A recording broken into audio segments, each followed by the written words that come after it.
So in our fifth day of relativity and part 5 of it, we're going to look at Hawking radiation. Now, if you go back to the extracurricular videos that we had for chapter 17, you would have seen particle-antiparticle pairs and virtual particles. So if you have a positively charged particle and a negatively charged particle, the universe can cheat conservation of energy long enough for them to pass a photon back and forth. Now, in order to do this, some of these virtual particles, as they're called, would have to have negative energy or negative mass.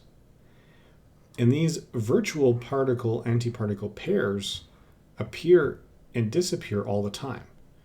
So a positron and an electron can appear in the vacuum, one of which has negative mass and negative energy. They then escape or try to escape, but they're attracted to each other, they collapse back in and annihilate. So they still conserve lepton number, they still conserve energy, and they do it all before violation of the uncertainty principle can be recognized. So, what does this have to do with black holes? Well, as we said, one of these particles has negative mass or negative energy. Imagine we have a particle-antiparticle pair appearing near the event horizon of a black hole. Now, we haven't talked about the event horizon yet. It's kind of like the equator on the Earth. It's the invisible line where anything on this side is trapped for sure. Anything on that side may or may not be trapped. And anything on that line itself, that is the exact cutoff where light is not fast enough to escape. So if you're outside the event horizon, but close to it, you better be able to get very, very close to the speed of light, or you're not getting away.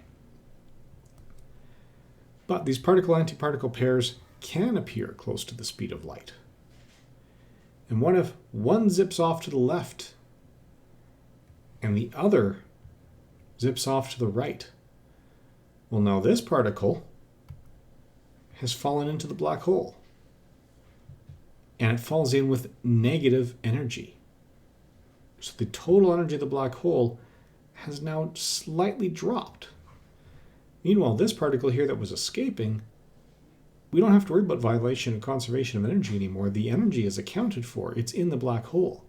So this virtual particle that appeared in the black hole, or appeared out of the vacuum, can now continue on to infinity. This radiation is called Hawking radiation because Stephen Hawking was the first to realize its existence.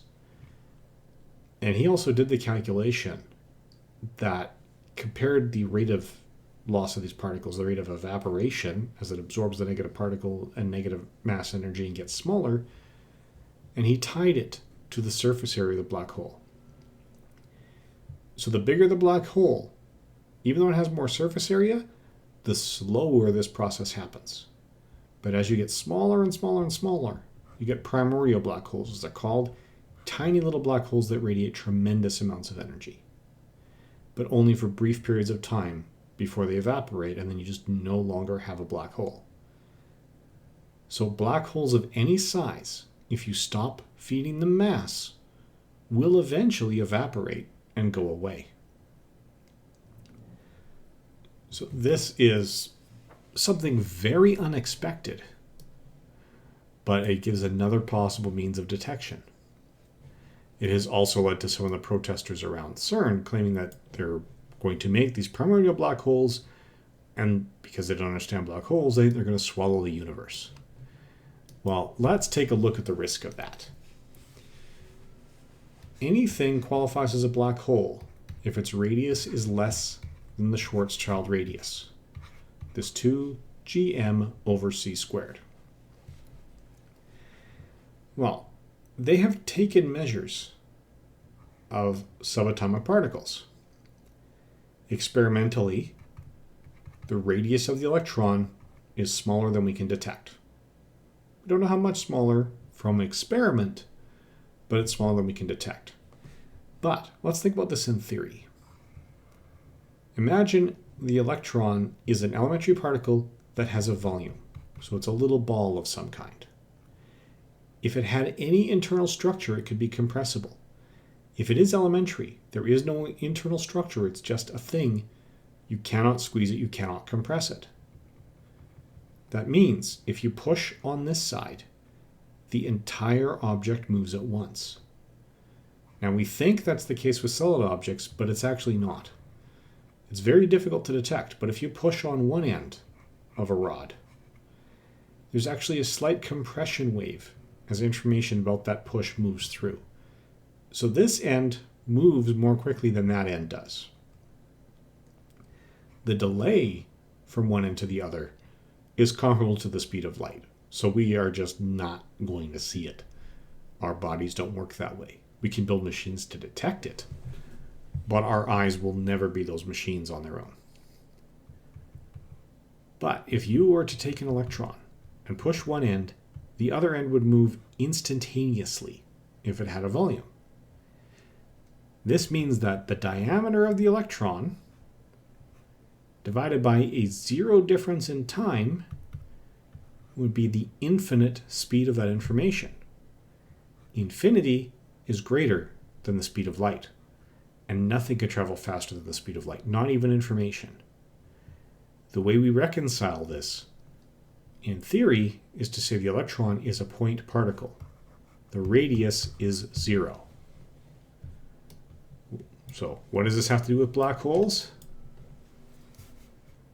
0 is significantly less than 2 times Newton's gravitational constant times the mass of the electron over c squared. Now this is not a big number. Don't get me wrong. The Schwarzschild radius of an electron is really, really small.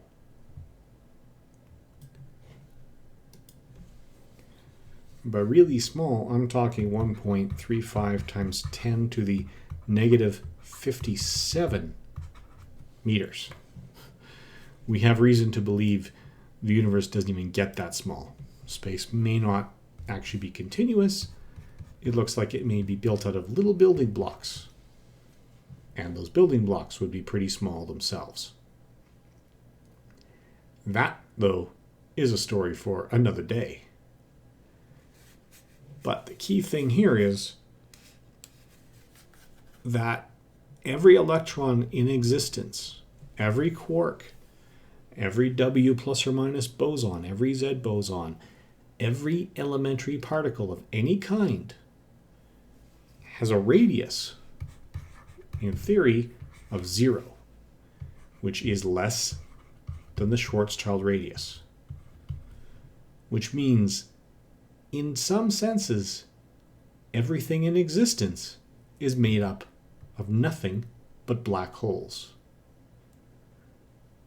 So, forgive me if I don't panic about some primordial black holes. Yes, they do have some energy outputs, but we've also done the math. They're not going to be produced at CERN.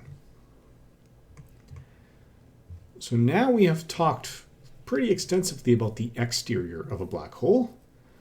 In the last 2 videos of the day, we are going to start talking about the interior of a black hole.